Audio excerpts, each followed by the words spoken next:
বন্ধুরা, আজ আমরা আলোচনা করব এস্কেপ ভেলোসিটি অর্থাৎ মুক্তিবেগ নিয়ে। এই আলোচনাটি কিন্তু আমাদের জন্য অনেক অনেক বেশি গুরুত্বপূর্ণ। এখান থেকে প্রায়ই প্রশ্ন তোমরা পাবে। তো মুক্তিবেগ জিনিসটা কি? খুবই মজার একটা কনসেপ্ট।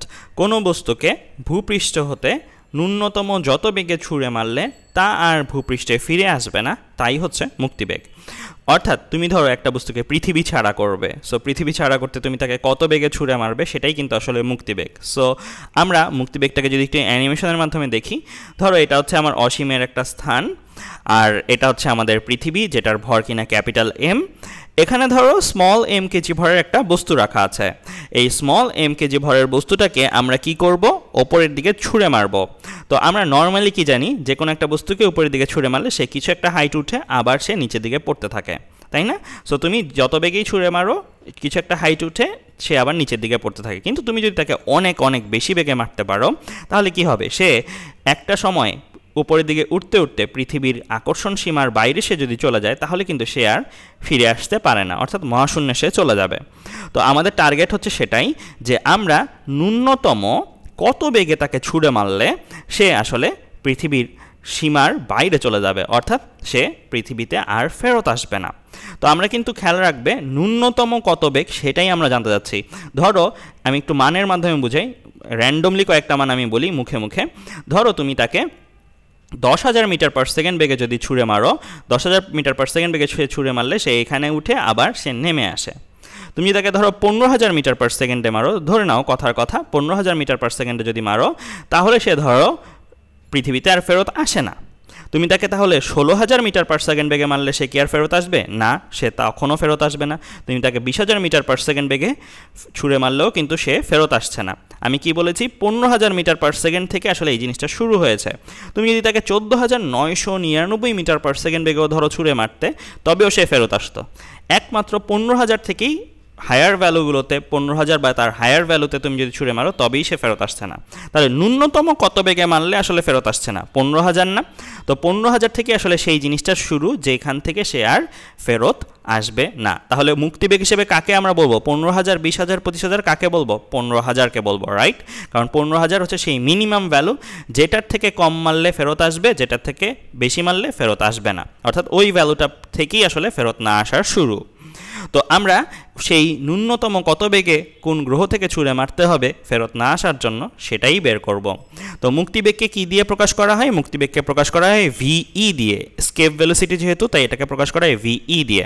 অর্থাৎ আমরা যদি কোনো বস্তুকে ভিই বেগে ছুঁড়ে মারি তাহলে সে অসীমে চলে যাবে, অর্থাৎ পৃথিবীতে সে আর ফেরত আসছে না। তো এই ভ্যালুটা আমরা বের করতে পারি। চলো আমরা বের করি। খুবই সিম্পলভাবে বের করা যায়।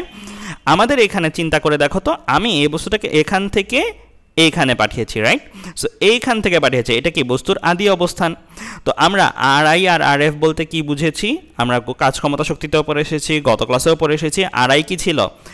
বস্তুর আদি অবস্থান থেকে গ্রহের কেন্দ্রের দূরত্ব। সো বস্তুর আদি অবস্থান তো এটা, আর গ্রহের কেন্দ্র তো এটা। সো তাদের মধ্যবর্তী দূরত্ব কত? মধ্যবর্তী দূরত্ব কি আমার ব্যাসার্ধের সমান, রাইট? সো আমি তাই লিখেছি আর I equal to capital R. তো বস্তুটার আদি অবস্থান এটা ছিল, শেষ অবস্থান কোথায় গিয়েছে? শেষ অবস্থান গিয়েছে এইখানে।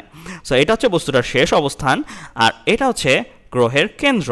তো শেষ অবস্থান থেকে গ্রহের কেন্দ্রের দূরত্ব, এটাই তো আমার আর এফ, রাইট? তো শেষ অবস্থান থেকে গ্রহের কেন্দ্রটা কত দূরত্বে আছে? যেহেতু এটা অসীমের দূরে আছে, সো শেষ অবস্থান অসীম আর আদি অবস্থান কেন্দ্র, তো এদের মধ্যবর্তী দূরত্ব কত হবে? অসীমিত হবে, রাইট? সো আমরা আর এফ এর জায়গায় পেয়েছি অসীম বা ইনফিনিটি।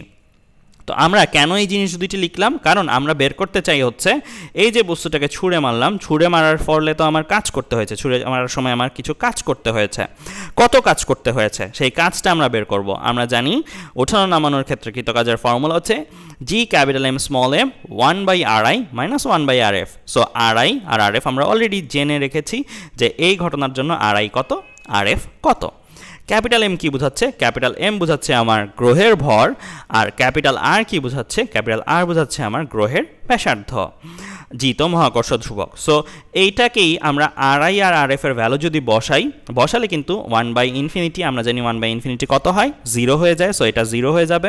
তাহলে আমার এরকম কিছু একটা থাকে। এটা হচ্ছে আমার কৃতকাজের ফর্মুলা। একটা বস্তুকে ভূপৃষ্ঠ থেকে অসীমে পাঠানোর জন্য যে কৃতকাজটা হয় সেই কৃতকাজের ফর্মুলা। তো G capital M small M by capital R. একটু চিন্তা করে দেখো তো, এই কাজটা তো আমরা সম্পাদন করেছি, রাইট? এই বস্তুটাকে এখান থেকে এখানে পাঠানোর জন্য আমরা তার উপরে সম্পাদন করেছি কিভাবে? আমরা তাকে এখানে একটা বেগ দিয়ে দিয়েছি, যে বেগটা হচ্ছে ভিই, মানে নিক্ষেপ করেছি আর কি ভিই বেগে। সো এই পয়েন্টে একটা গতিশক্তি মোট কথা তাকে দিয়ে দিয়েছি, ওই গতিশক্তিটাকে খরচ করে করেই কিন্তু এই কাজটা সম্পাদন হয়েছে, রাইট? তার মানে আমরা একটা কনসেপ্ট শিখে এসেছিলাম কাজ ক্ষমতা শক্তিতে, যে গতিশক্তির পরিবর্তন ইকুয়াল টু কৃতকাজ। একটা কাজ শক্তি উপপাদ্য নামে এই কনসেপ্টটা কিন্তু আমরা পড়ে এসেছিলাম কাজ ক্ষমতা শক্তি ক্লাসগুলোতে। তো গতিশক্তির পরিবর্তনটা যদি চিন্তা করো, দেখো তো এই পয়েন্টেই তো তাকে একটা গতিশক্তি আমরা দিয়ে দিয়েছি। সো এই পয়েন্টে তার গতিশক্তিটা ইকে যদি ধরি তাহলে ইকে, আর এই পয়েন্টটা যেহেতু তার ম্যাক্সিমাম হাইট, এইখানে কিন্তু আস্তে আস্তে যতই উপরে উঠবে গতিশক্তি কমতে থাকবে না, গতিশক্তি এখানে যা থাকবে এখানে কিন্তু কমতে কমতে কমতে কমতে কমতে কমতে অসীমে যাওয়া মাত্রই তার গতিশক্তি কত হয়ে যাবে চিন্তা করব, 0 হয়ে যাবে। কারণ আমরা তো ন্যূনতম, এমন না যে আমরা তাকে প্রয়োজনের চেয়ে বেশি শক্তি দিতে চাচ্ছি, আমরা তাতে ন্যূনতম যতটুকু দিলে সে চলে যায় সেটাই চাচ্ছি। তার মানে আমরা এমনভাবেই শক্তিটা দিতে চাচ্ছি যে এখানে গতিশক্তিটা একবারে অসীমে যাওয়া মাত্রই শূন্য হয়ে যায়, মাত্রই শেষ হয়ে যায়। তো আমাদের প্রয়োজন যতটুকু ঠিক ততটুকুই দিচ্ছি আসলে। তার মানে এই অবস্থানে কিন্তু তার গতিশক্তিটা কমতে কমতে কমতে কমতে কত হবে চিন্তা করব, শূন্য হয়ে যাবে। তাহলে গতিশক্তির পরিবর্তনটা কিন্তু এই পয়েন্টে যদি গতিশক্তি ইকে হয়, এই পয়েন্টে যদি গতিশক্তি 0 হয়, তাহলে গতিশক্তির পরিবর্তন কত, 2 পয়েন্টের মধ্যে ইকে মাইনাস 0। তাই দেখো গতিশক্তির পরিবর্তনের জায়গায় আমরা কত লিখেছি, ইকে মাইনাস 0, অর্থাৎ শুধু ইকে। আর কৃতকাজটা তো আমরা বের করেছি পাঠানোর ক্ষেত্রে, G capital M small M by capital R. তো আমরা যদি ভ্যালুগুলো বসাই, ইকে ভাঙিয়ে আমরা লিখতে পারি হাফ এম ভি স্কোয়ার। কোন পয়েন্টের ইকে এটা? এই পয়েন্টের ইকে। সো এই পয়েন্টের ইকে হচ্ছে হাফ এম ভি স্কোয়ার, কারণ এই পয়েন্টে বেগ হচ্ছে ভিই। স্মল এম এর পরিচয় কি? বস্তুটার ভর, যে বস্তুটাকে আসলে ছুঁড়ে মারা হয়েছে। আর এখানে তো আমরা ফর্মুলা বের করে রেখেছিলাম, ডাব্লিউ এজেন্ট, বস্তুকে ভূপৃষ্ঠ থেকে অসীমে পাঠাতে কৃতকাজের formula, G capital M small m divide by capital R. তো আমরা এই ফর্মুলার দুইটা পাশাপাশি রেখে যদি আমরা স্মল এম কাটাকাটি করে দেই আর ভিইটাকে এক পাশে করি, দেখো স্মল এম কাটাকাটি করলাম, ভিটাকে এক পাশে করে বাকি সব অন্য পাশে পাঠিয়ে রুট করে দিলাম। তো রুট করে দিলে কিন্তু আমার এরকম একটা সম্পর্ক থাকে, রাইট? তো এই সম্পর্কটা কি বলছে? মুক্তিবেগ equal to root over 2g capital M divide by capital R. এখানে জি এর পরিচয় মহাকর্ষ ধ্রুবক, যেটার মান আমাদের মুখস্থ আছে।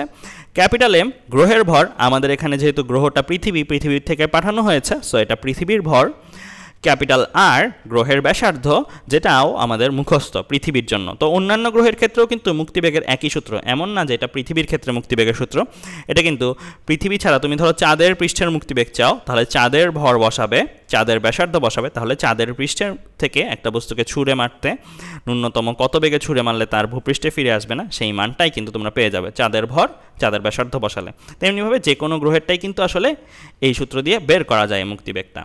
এই সূত্রটা থেকে এই সূত্রটা কিভাবে আসলো, এটাও খুবই সিম্পল। এটা যদি আমি একটু রাফলি করে দেখাই তোমাদের, তো এখানে আমরা যেটা করব সেটা হচ্ছে এই জায়গাটার মধ্যে খেয়াল করো। তো আমরা এই সূত্রটার লবে আর হরে যদি আর দিয়ে গুণ দিই, অর্থাৎ আমি যদি এখানে একটা আর দিয়ে গুণ দিই আর এখানেও একটা আর দিয়ে গুণ দিই, সো আমি কি করলাম, লবে আর হরে দুইটা আর দিয়ে গুণ দিলাম। এটা রুটের ভেতরেই কিন্তু আমরা দিয়েছি।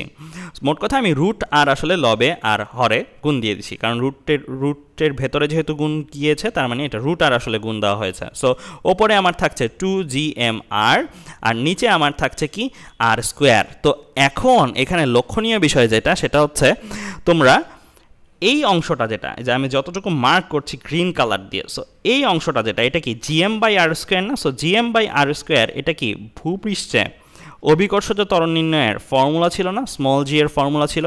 সো এই অংশটাকে কিন্তু দেখো পরবর্তীতে স্মল জি দিয়ে সাবস্টিটিউট করা হয়েছে। জাস্ট সিম্পল আমরা এই সূত্রটা দাঁড় করিয়েছি, লবে আর হরে রুট আর দিয়ে গুণ দিয়েছি, রুট আর দিয়ে গুণ দেওয়ার ফলে জিএম বাই আর স্কোয়ার টার্মটা আসলো, জিএম বাই আর স্কোয়ারের জায়গায় আমরা স্মল জি লিখেছি, তাহলে কিন্তু আমাদের এই ফর্মুলাটা চলে আসলো। তাহলে আমরা কয়টা ফর্মুলা পেলাম মুক্তিবেগের? দুইটা ফর্মুলা পেলাম। দুইটা ফর্মুলা পেলেও আমি তোমাদেরকে একটা সাজেশন দিব, সেটা হচ্ছে আমরা যতটা সম্ভব এই সূত্রটা ব্যবহার করার চেষ্টা করব। কেন? এই সূত্রটা ব্যবহার করলে আসলে সুবিধাটা কোথায়? এই সূত্রটার মধ্যে ব্যবহার করা হচ্ছে গ্রহের ভর আর গ্রহের ব্যাসার্ধ, যেটা কম বেশি সব ক্ষেত্রেই ধ্রুবক। মানে পৃথিবীর জন্য ভর একটা নির্দিষ্ট মান আছে, পৃথিবীর জন্য ব্যাসার্ধ একটা নির্দিষ্ট মান আমরা চিন্তা করে নিই, রাইট? আর জি এর মানও সুনির্দিষ্ট। তার মানে এখানে কিন্তু মোটামুটি সব কিছুই ধ্রুবক। বাট স্মল জি এর কথাটা চিন্তা করো, এই সূত্রটা যদি কেউ ব্যবহার করতে চাও, এই সূত্রটাতে যে স্মল জিটা আছে, স্মল জিটা কি ধ্রুবক? না, এটা কিন্তু ভূপৃষ্ঠের জন্য একটা মান ক্যারি করে, পাহাড়ের চূড়ার জন্য আরেকটা মান ক্যারি করে, খনির গর্ভের জন্য একটা মান ক্যারি করে, আবার ভিন্ন ভিন্ন অক্ষাংশের জন্য এটার মান কিন্তু ভিন্ন ভিন্ন হয়ে থাকে। তার মানে যদি তোমরা এই সূত্রটা ব্যবহার করতে চাও, তাহলে কিন্তু তোমাদের অবশ্যই এটা জানা প্রয়োজন পড়ে যে আসলে কোথা থেকে বস্তুটাকে ছুঁড়ে মারা হচ্ছে। বস্তুটা কি ভূপৃষ্ঠ থেকে ছুঁড়ে মারা হচ্ছে, নাকি বস্তুটাকে পাহাড়ের চূড়া থেকে ছুঁড়ে মারা হচ্ছে, কোথা থেকে ছুঁড়ে মারা হচ্ছে, আবার যেখান থেকে ছুঁড়ে মারা হচ্ছে সেইখানের স্মল জিটা কত, সেই স্মল জিটা বের করে তারপরে বসাতে হচ্ছে। তাই এই ফর্মুলাটা ব্যবহার করাটা কম্পারেটিভলি সেফ, মানে দ্রুত কাজ করা যায়। তাহলে মুক্তিবেগের ফর্মুলা আমরা শিখে গেলাম, খুবই সিম্পল ফর্মুলা। মুক্তিবেগের ফর্মুলা যদি জানা থাকে, তাহলে চলো আমরা পৃথিবীর মুক্তিবেগ কত, তো ফাইন্ড ভি অফ আর্থ, অর্থাৎ পৃথিবীর মুক্তিবেগ কত সেটা হিসাব করে আসি। তো পৃথিবীর মুক্তিবেগ আমরা হিসাব করব। সো খুবই সিম্পল, তেমন কিছু না। আমাদের পৃথিবীর ক্ষেত্রে ডাটাগুলো তো জানাই আছে, ভি ইকুয়াল টু √2gm/r। এখানে পৃথিবীর জন্য জি এর মান তো সবার জন্য একই, 6.67 × 10⁻11। আর পৃথিবীর জন্য ক্যাপিটাল এম ক্যাপিটাল আর এগুলো কিন্তু জানা আছে। সো এগুলো আমি জাস্ট বসালাম, সব এসআই এককে রেখেছি। সো এগুলো যদি আমরা সাবস্টিটিউট করে এখানে বসিয়ে দিই, তাহলে ক্যালকুলেটরে যদি হিসাব করো, তোমরা অবশ্যই ক্যালকুলেটরের হিসাবটা করবে। হিসাব করলে আমার যেটা আসে 11183.135 মিটার/সেকেন্ড, কারণ এটা আমার সব এসআই এককে বসিয়েছি, অ্যান্সারও আসবে এসআই এককে। তো আমাদের মনে রাখার সুবিধার জন্য আমরা যেটা করি 11200 মিটার/সেকেন্ড বলি, অর্থাৎ এটাকে 11.2 কিলোমিটার/সেকেন্ড বলি। তো এটা কি 11200-র মতো চিন্তা করি আপার রাউন্ডিং করে, আর এখানে লিখতে পারি 11.2 কিলোমিটার/সেকেন্ড। সো এটা কিন্তু আমাদের একটু মুখস্থ রাখলে ভালো, কারণ এমসিকিউতে পৃথিবীর মুক্তিবেগ কত সেটা কিন্তু প্রায়ই আসে, মেডিকেল ভর্তি পরীক্ষাগুলোতে আসে, আর তোমাদের এইচএসসি যে এমসিকিউ হয় সেগুলোতেও কিন্তু আসে। তো এটা আমাদের মুখস্থ রাখলে ভালো, 11.2 কিলোমিটার/সেকেন্ড। তো আমরা পৃথিবীর মুক্তিবেগও কিন্তু হিসাব করতে পারি। তেমনিভাবে অন্যান্য গ্রহের এম আর আর জানা থাকলেও কিন্তু অন্যান্য গ্রহের মুক্তিবেগও হিসাব করা যাবে। তো আমরা চলো এখন একটা বোর্ডের প্রশ্ন পড়ে আসি মুক্তিবেগ রিলেটেড। তো 5 কেজি ভরের একটি বস্তু ভূপৃষ্ঠ হতে মুক্তিবেগে নিক্ষেপ করায় সেটি মহাশূন্যের অন্য একটি গ্রহে পৌঁছায়, যার ভর পৃথিবীর ভরের 16 গুণ এবং ব্যাসার্ধ পৃথিবীর ব্যাসার্ধের 8 গুণ। তো আমাদের অন্য একটা গ্রহে পৌঁছানোর কথা বলে দেওয়া আছে, অন্য গ্রহের ভর আর ব্যাসার্ধের একটা রেশিও দেওয়া আছে পৃথিবীর ভরের সাথে, আর পৃথিবীর ভর আর পৃথিবীর ব্যাসার্ধ দেওয়া আছে, যেটা না দিলেও আমাদের মুখস্থ আসলে রাখতে হতো। এখানে কিন্তু আমরা সব এসআই এককে নিয়ে করব। এটা কি দেওয়া আছে 6.4 × 10⁻³ কিলোমিটারে, অর্থাৎ আমরা এসআই এককে নিলে 6.4 × 10⁻6 মিটারে। তো প্রশ্ন হিসেবে জানতে চাওয়া হয়েছে, উদ্দীপকে উল্লিখিত বস্তুটির ভর অর্ধেক হলেও ওই বস্তুটিকে পুনরায় অন্য গ্রহ হতে মহাশূন্যে নিক্ষেপ করতে প্রয়োজনীয় মুক্তিবেগ ভূপৃষ্ঠের মুক্তিবেগের সমান হবে কিনা। এখানে কিন্তু একটু খেয়াল রাখো, এটা হচ্ছে উল্লিখিত বস্তুটির ভর অর্ধেক হলো, এটা কিন্তু গ্রহের ভর অর্ধেকের কথা বলা নাই। আমরা যে 5 কেজি ভরের বস্তুটা ভূপৃষ্ঠ থেকে ছেড়ে দিয়ে নিক্ষেপ করেছি, সো ওইটাকেই ওই গ্রহ থেকে যদি অর্ধেক ভরের বস্তুটা ছেড়ে দিই, অর্থাৎ 2.5 কেজি ভরের বস্তু যদি ছেড়ে দিই, নিক্ষেপ করি, তাহলে মুক্তিবেগটা পৃথিবীর মুক্তিবেগের সমান হবে কিনা সেটাই জানতে চাওয়া হয়েছে। তার মানে আসলে আমাদের নতুন গ্রহটার মুক্তিবেগ বের করতে হবে, আর কিছুই কিন্তু না। তো আমরা নতুন গ্রহটার ভর আর ব্যাসার্ধর যদি ব্যাপারটা দেখি, সো মহাশূন্যের অন্য গ্রহটা যেটা, অন্য গ্রহের ভর দেওয়া আছে পৃথিবীর ভরের 16 গুণ। সো 16 ইন্টু আমি দিলাম ME, এটা হচ্ছে মাস অফ আর্থ, পৃথিবীর ভর। তো আমরা এই ভ্যালুটা তো জানি, এই ভ্যালুটা আমাদের দেওয়া আছে কত, 6 × 10⁻24। যদি বসাই আমাদের এরকম কিছু, এটাকে হিসাব করলে আমাদের এমন কিছু আসবে, রাইট, এত কেজিতে। আবার আমাদের অন্য গ্রহটার ব্যাসার্ধ যদি দেখতে চাই, যেহেতু অন্য গ্রহটার ব্যাসার্ধ পৃথিবীর ব্যাসার্ধের 8 গুণ, সো r' দিয়ে প্রকাশ করছি আমি অন্য গ্রহের ব্যাসার্ধটাকে 8 × RE। তাহলে এখান থেকে আমি 8 × 6.4 × 10⁻³ হিসাব করলে আমার এরকম একটা ভ্যালু আসে। সো আমি মিটারে নিয়ে নিলাম। তাহলে আমাদের বলা আছে কি, যে বস্তুটাকে ওই গ্রহ থেকে ছুঁড়ে মারবো সেটার ভর কি হবে, অর্ধেক হবে। সো অর্ধেক যদি হয়, তাহলে ওই গ্রহ থেকে যে বস্তুটাকে ছুঁড়ে মারা হচ্ছে সেই বস্তুটার ভর আমরা ধরলাম M'। হচ্ছে পৃথিবী থেকে ছুঁড়ে মারা বস্তুর অর্ধেক, যেটা কিনা 5 ছিল, 5 কেজি ভরের ছিল। সো আমাদের ওই গ্রহ থেকে আসলে 2.5 কেজি ভরের বস্তুটাকে নিক্ষেপ করছি পাল্টা।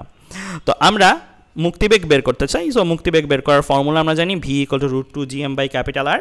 অন্য গ্রহের মুক্তিবেগ যেহেতু, সো আমরা এখানে প্রাইম ইউজ করেছি, V' = 2gm' / R'। M prime বের করে রেখেছি, আর প্রাইম বের করে রেখেছি। খেয়াল করে দেখো এম প্রাইম ব্যবহার, স্মল এম প্রাইম ব্যবহার করার জন্য কিন্তু কোনো স্লট নাই, তাই না? তার মানে এটা থেকে কিন্তু একটা জিনিস স্পষ্ট, তুমি যে কোনো ভরের বস্তুকেই ছুঁড়ে মারো না কেন মুক্তিবেগের কিন্তু এটার পুরো কোনো প্রভাব পড়বে না। এমন না তুমি ভারী বস্তুকে ছুঁড়ে মারলে তোমার বেশি বেগ দরকার, আবার হালকা বস্তুকে ছুঁড়ে মারলে তোমার কম মুক্তিবেগ দরকার, এমন কিন্তু কোনো কনসেপ্ট নাই। কারণ দেখো স্মল এম এর কিন্তু কোনো ব্যবহার করার জায়গা বা স্লট এখানে নাই। তার মানে স্মল এম যাই হোক মুক্তিবেগ কিন্তু স্মল এম এর ওপর নির্ভর করছে না, অর্থাৎ যে বস্তুটাকে ছুঁড়ে মারা হচ্ছে সেই বস্তুটার ভরের ওপর নির্ভর করছে না, শুধু নির্ভর করছে যেই গ্রহ থেকে ছুঁড়ে মারা হচ্ছে সেই গ্রহের ভর, আর যেই গ্রহ থেকে ছুঁড়ে মারা হচ্ছে সেই গ্রহের ব্যাসার্ধের ওপরে। তো আমরা এখানে এম প্রাইম আর আর প্রাইম বসালাম, বসিয়ে আমরা যেই ভ্যালুটা পাচ্ছি প্রথমত মিটার পার সেকেন্ডে পাচ্ছি। সো আমরা তুলনা করার সুবিধার জন্য আমরা কিলোমিটার পার সেকেন্ড এটাকে লিখছি। এটা ছিল আমার মিটার পার সেকেন্ডে ভ্যালু, আমি তুলনা করার জন্য এটাকে 15.8 কিলোমিটার পার সেকেন্ডে লিখলাম, কেননা আমি পৃথিবীর জন্য মুক্তিবেগটা কিন্তু কিলোমিটার পার সেকেন্ডে মুখস্থ করেছি, সেটা কত 11.2 কিলোমিটার পার সেকেন্ড। সো এটাকে 1000 দিয়ে ভাগ দিলে আসলে কিলোমিটার পার সেকেন্ডে চলে আসলো। সো আমরা দেখলাম ভিই প্রাইম অর্থাৎ অন্য গ্রহটির মুক্তিবেগ কিন্তু পৃথিবীর মুক্তিবেগের সমান হচ্ছে না। সো এরকম প্রবলেমগুলো কিন্তু খুব সিম্পলি করে ফেলা যায়। তো আজ এ পর্যন্তই, ধন্যবাদ সবাইকে।